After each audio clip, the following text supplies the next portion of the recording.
In case you want to merge different PDF file into one single file, it's quite simple. If you have an iPhone, firstly, all your PDF which you want to merge has to come and sit here in this folder called file. You see here, once we click here,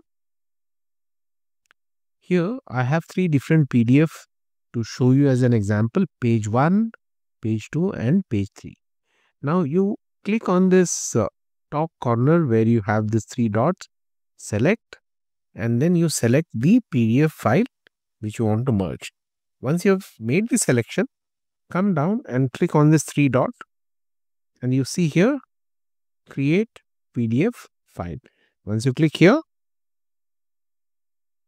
now you have this page. Let me click here.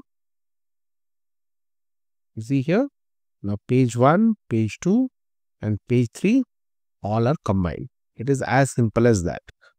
If you have an iPhone, it's a very simple process, and this you can go and upload.